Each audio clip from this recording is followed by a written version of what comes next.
பிரியமான சகோதர சகோதரிகளே, இந்த நாள் வாக்குத்தத்த வசனங்கள் எசையா 35 ஃபர்ஸ்ட் பார்க்குறோம். வனாந்தரமும் வறண்ட நிலமும் மகிழ்ந்து கழித்து புஷ்பத்தை போல செழிக்கும். இந்த நாள் கர்த்தர் நம்மளுக்கு கொடுக்குற வாக்குத்தத்தங்கள். நம்ம வனாந்தரமும் வறண்ட நிலமும் மகிழ்ந்து கழித்து புஷ்பத்தை போல செழிக்கும். நம்ம கர்த்தர் இந்த நாள் வாக்குத்தத்தம் உங்களுக்கு கொடுக்குறார். கர்த்தரை நீங்கள் நம்பும்போது நீங்கள் செழிப்பீங்க. ஆண்டவரை நம்பும்போது ஆசீர்வாதமாக இருப்பீங்க. நீங்கள் இந்த நாள் கேட்குற ஒவ்வொரு சகோதரிகளே, ஆண்டவருடைய பிள்ளைகளே, நீங்கள் கர்த்தரை முதலாவது விசுவாசிக்கணும். ஆண்டவர் இடத்துல முதலாவது நம்பிக்கையாக வரணும். அப்போ இருக்கும்போது கர்த்தர் சொல்கிறாரு, வனாந்தரமும் வறண்ட நிலமும் மகிழ்ந்து கழித்து புஷ்பத்தை போல செழிக்கும். நம்ம கர்த்தருடைய பிள்ளைகளோட சபைக்கு வரும்போது, ஜெபம் பண்ணும்போது, ஆண்டவர் நாமத்தை நம்ம கேட்கும்போது, நம்மளோட வாழ்க்கையில் வறண்டு போயிருக்கிற நம்மளோட வாழ்க்கையை செழிப்பாக மாற்றுவாராம்.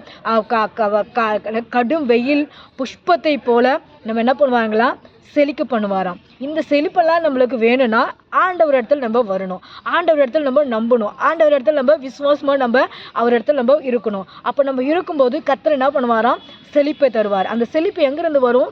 தேவன் இடத்துல தான் வரும். தேவன் நம்பும் போது தான் வரும். தேவன் இடத்துல நம்ம விசுவாசிக்கும் போது தான் வரும். தேவன் யாரு?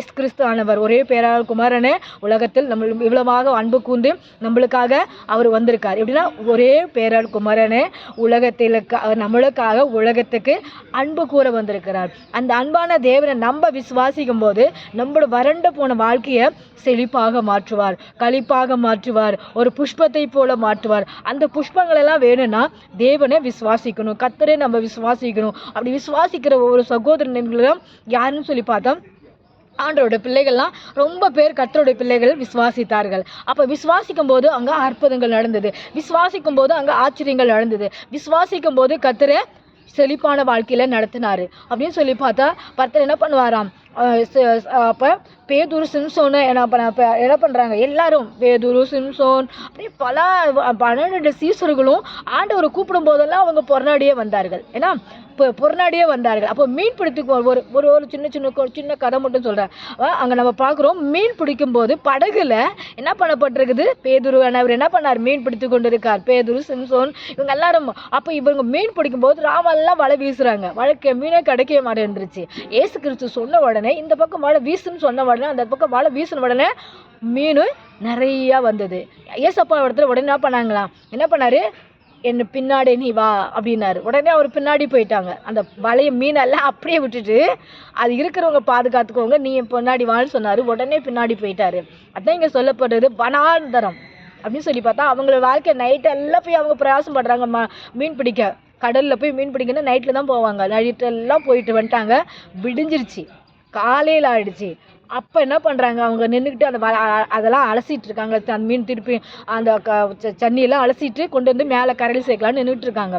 அப்போ இயேசு கிறிஸ்து வந்த உடனே என்ன சொன்னார், நின்று பார்த்துக்கிட்டு வலது பக்கத்தில் வலை வீசின உடனே மாடு மீன் அவ்வளோ அந்த நைட்டெல்லாம் தொலைவுனாங்களே கிடைக்கலிச்சு. அதுவும் இப்போ நடுக்கடல்லாம் போய் அலமோதனாங்களே கிடைச்சிச்சா? இல்லை, ஓரமாக கடல் ஓரமாக கரை ஓரமாக வலை வீசின உடனே கிடச்சிருச்சு. அது எப்படி?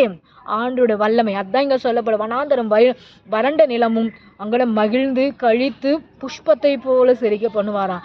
ஆண்டவரை நம்பும் போது நம்ம வாழ்க்கை புஷ்பத்தை போல ஆகும். ஆண்டவரை விசுவாசிக்கும் போது நம்ம வாழ்க்கையை நன்மையாக செய்வார். அந்த நன்மையெல்லாம் வேணும்னா கர்த்தர் இடத்துல வரணும், கர்த்தர் இடத்துல விசுவாசிக்கணும், கர்த்தர் இடத்துல ஜெபம் பண்ணணும். அப்பொழுது கர்த்தர் நம்மளுக்கு உதவி செய்வார். நீங்கள் இந்த நாளைக்கு புதுசாக கேட்குறீங்கன்னா சகோதரிகளே, விசுவாசத்தில் வரும்போது உங்கள் வாழ்க்கையிலேயே அற்புதங்களை செய்வார். உங்கள் தேவைகளை சந்திப்பார். உங்களோட பிள்ளைகளுக்கு என்ன தேவையோ சந்திப்பார். உங்களுக்கு சரீரத்துக்கு என்ன தேவையோ சந்திப்பார். உன்னோட குடும்பத்தை பெருக பண்ணுவார். ஆசீர்வாதமாக வருவார். அந்த ஆசீர்வாதம் வேணா சபைக்கு வரணும், சர்ச்சுக்கு வரணும், விசுவாசிக்கணும், அதன்படி நடக்கணும். அப்பொழுது கர்த்தர் நம்மளுக்கு ஆசீர்வதிப்பார். அந்த வசனத்தை கேட்குற ஒரு சகோதரன் ஆசீர்வதிப்பார். ஏசாயா 35 ஃபர்ஸ்ட். இந்த வசனத்தை கேட்குற ஒவ்வொருவங்களும் கர்த்தர் ஆசீர்வதிப்பாராக. ஆமென். God bless you everyone. Praise the Lord.